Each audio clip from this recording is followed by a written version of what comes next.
अगर हम तेल खाना कम करें ना तो भी वो देशभक्ति का बहुत बड़ा काम है। साल भर तक घर में कोई भी फंक्शन हो, कोई भी कार्यक्रम हो, हम सोने के गहने नहीं खरीदेंगे। हम सोने के गहने नहीं खरीदेंगे।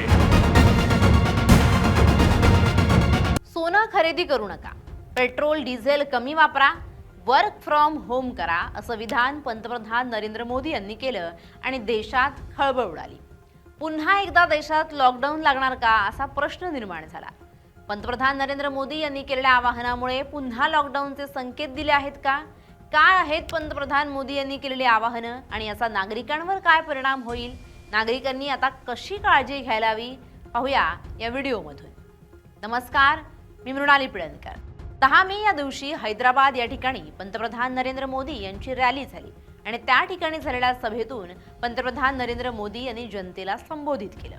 या भाषणामध्ये त्यांनी 7 आवाहनं जनतेला केली आहेत। त्यांनी म्हटलंय की पेट्रोल डिझेलचा वापर कमी करा, गॅसचा काटकसरीने वापर करा, खासगी वाहनांऐवजी मेट्रो आणि बसनं प्रवास करा, वर्क फ्रॉम होम करा, नागरिकांनी पुढील 1 वर्ष सोने खरेदी करू नका, खाद्यतेलाचा वापर कमी करा, नैसर्गिक शेतीकडे वळा, परदेशात प्रवास करू नका, अशी आवाहनं पंतप्रधान मोदींनी देशवासियांना केली।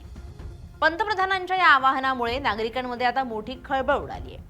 पश्चिम आशियातील युद्धाच्या पार्श्वभूमीवर निर्माण झालेल्या जागतिक संकटाचा सामना करण्यासाठी ही आवाहनं करण्यात आली आहेत। युद्धजन्य परिस्थितीमुळे सध्या कच्च्या तेलाचे दर गगनाला भिडले आहेत।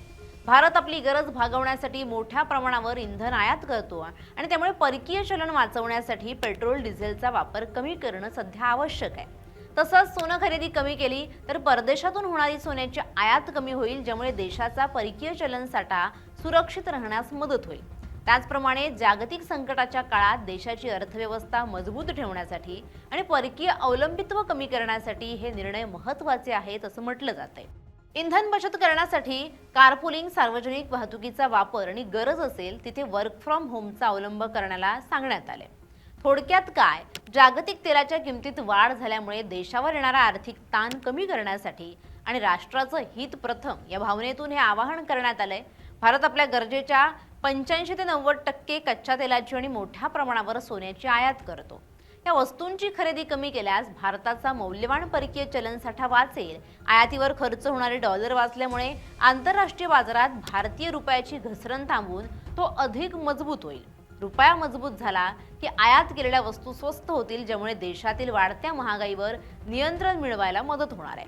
मात्र याचा नागरिकांवर मोठा परिणाम होऊ शकतोय। नागरिकांच्या खिशावर ताण पडणार आहे। इंधन बचतीच्या आवाहनामुळे नागरिकांची गैरसोय वाढणार आहे। इंधन आणि खाद्यतेलाचा वापर कमी केल्यामुळे लोकांच्या जीवनशैलीत बदल करावा लागेल। IT आणि कॉर्पोरेट क्षेत्रातील लोकांसाठी वर्क फ्रॉम होममुळे अडचणींचा सामना करावा लागू शकतो। सोनं खरेदी टाळण्याच्या आणि परदेश प्रवास पुढे ढकलण्याच्या आवाहनामुळे लग्न सोहळे किंवा सुट्टीच्या नियोजनावर मोठा परिणाम होईल। विशेषतः सराफा बाजार आणि पर्यटन क्षेत्रातील व्यवसायावर याचा परिणाम दिसून येईल। थोडक्यात या आवाहनामुळे नागरिकांना त्यांच्या खर्चावर नियंत्रण ठेवावं लागेल आणि काही सुविधांचा त्याग करावा लागेल। मात्र देशावर आलेल्या संकटासाठी आवश्यक उपाययोजना नागरिकांनी देखील केल्या पाहिजेत। नागरिकांनी आता अनावश्यक खर्च टाळावेत। सध्या जागतिक परिस्थिती अस्थिर असल्यामुळे शक्यतो मोठे खर्च टाळले पाहिजेत। शक्यतो प्रवास करताना खासगी वाहनानं प्रवास टाळावा, मेट्रो बसमधून प्रवास करा, स्वयंपाक करताना झाकण ठेवून शिजवणं किंवा प्रेशर कुकरचा अधिक वापर करणं अशा लहान गोष्टींमधून LPG वाचू शकतो। तळलेले पदार्थ कमी केल्यास तेलाचा खर्च कमी होऊ शकतो। शक्य असल्यास वर्क फ्रॉम होम काम करावं, सरकारी माहितीचा आधार घ्यावा। अशा उपाययोजना केल्या तर या परिस्थितीवर मात करता येऊ शकते, असंही मोदींकडून सांगण्यात आले। Bureau report, LS Marathi.